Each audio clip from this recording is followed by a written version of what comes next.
Hi everyone, it's Jessica. Welcome back to my channel. Today we are starting week 2 of the Betsy Quilt Along.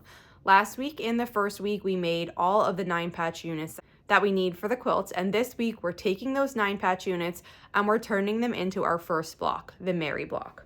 This is what the Mary block looks like. So let's get started on this.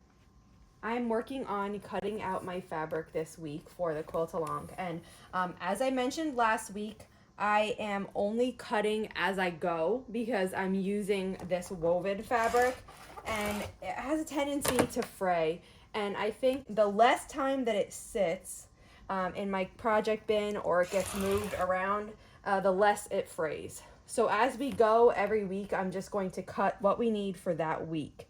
And this week we are using the 9 patches that we made last week, and we're going to be making the Mary blocks.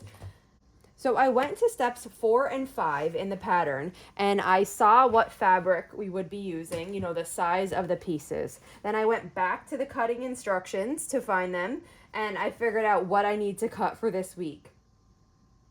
And that is what I'm doing now. So I'm just going to finish cutting everything out, and then I will meet you at the sewing machine to start piecing together our Mary blocks.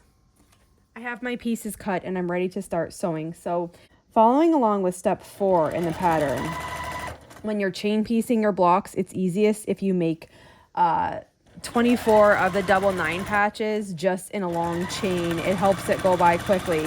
I'm going to make just one block right now just to show you. So for one block, we need 2 of the double 9 patch units. So I have the pieces that I cut out, and I like to put those on the bottom. And then that way I match my 9 patch to them. And I know since I cut those pieces accurately, they are the right size. Whereas sometimes when you're piecing something, you know, your sizing can be off a little bit. So if I match them to the piece that was cut accurately, I know that I have the right size. And so I put the skinny unit here on one side, and then I'm flipping it over. I'm adding the skinny unit to the other side of the block now. And then I'm going to repeat that for the second one, since I need 2 of these. And I just have to keep being careful because I do have a right side and a wrong side to my fabric here. And obviously you can tell when you're looking because one side has these dark dots and one side has the white ones, but if I'm not really paying attention, it's easy to mix that up. And now that I have those on, I need to add a 9 patch to each one again. So here I'm going to match my 9 patch up to this skinny unit. I usually start sewing and then I get everything lined up here and finish sewing across. And then I'm just going to repeat that here for the next one. And if you were doing chain piecing them all at once, you would repeat what I'm doing, but you would be doing it for all of them. And we need 24, so you'd do it 24 times. And so here, sew this one on, and then we need to add one more skinny piece to each of these. So I'll cut it. I'll open it up. This is what it looks like so far. We need one more on this side. I could flip the whole row over and match to this on the bottom, but if it's not really simple, you know, I'm okay with doing it the other way. So I try to put the cut piece on the bottom if it makes sense and if it makes it easy. Here, to me, it's easier to just put the cut piece on the top and match the 9 patch to it. So that's what I'm going to do. And we'll sew down that one. And then we need to add one more here for this one. Sew across.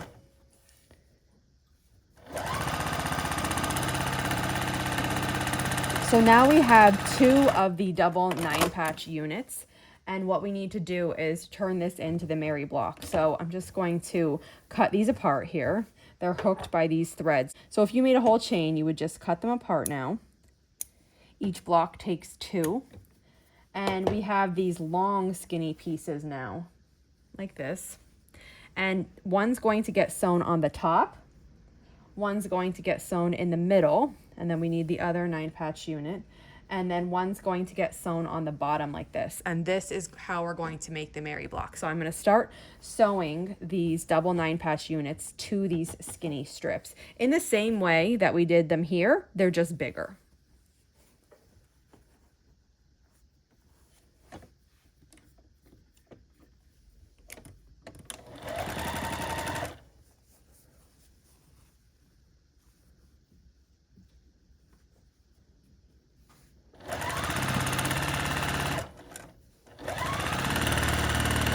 Have one on here, and I'm going to sew another one onto this side, then I'll sew the 9-patch on, and then also one more skinny strip.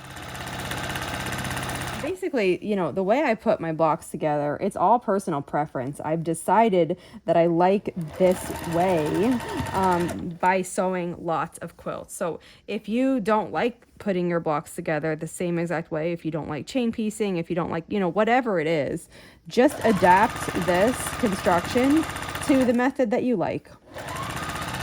I really don't think there's a right or wrong. I think in quilting, it's all just preference. You can see I'm not pressing my blocks or my units as I go, which again is preference. I don't like to press until the end, either depending on the type of block and how big it is, either until the block is made or until the whole quilt top is together. And that's largely just come from experimentation over the years. That's how I like to do it. So we need one more skinny strip on this side. I will press this one block just so you can see it nice and flat. Sometimes when they're not pressed, it's hard to see it. So when I'm finished sewing this one, I'll press it so you get a really nice good look at the Mary block and you can see what it looks like. But I won't press my other Mary blocks until the quilt top is together. For here, I'm kind of pushing my seams to the dark. You can do that as well, or you can push your seams open. I find that pushing the seams open always gives good success to having things lay nice and flat. It's not my preferred method. I'd rather have a double seam here and there than push them open. So I always pay attention to my seams, like when I'm piecing, to make sure that I'm getting them how I want them to be. But that might not be how you like to do it. So I intentionally don't give seam pressing instructions in my patterns because I think that everyone should just experiment with the way they like to press seams and do it like that. So if you don't know what to do, like if you don't feel like you have a preferred seam pressing method, I would recommend pressing them open. So here is the Mary block. I'm just going to press this now and then I'll give you a look at it when it's nice and flat.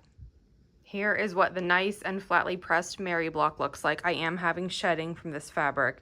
You can see it's kind of everywhere. It's just happening, but it's fine. I try not to worry too much about it, and I really don't feel like it affects the integrity of the quilt. I just will try not to touch these blocks again until we assemble them, and everything should be okay. And once I assemble the quilt top and I press it, I will go back and I'll trim any of these blue bits that are hanging over on the white. I won't worry about them if they're just on the blue. I only trim them if I have them on the white because you'll be able to see that through the quilt top once it's against the batting and it's quilted. So that's it for today. Here is what one of the Mary block looks like. We need to make 12 Mary blocks for this quilt. So that's our assignment this week, to take those 9-patch units and those little small strip pieces that we cut and put them together into the Mary blocks. There is still plenty of time to join in on this quilt along if you haven't started yet. I'll put a link to the pattern below.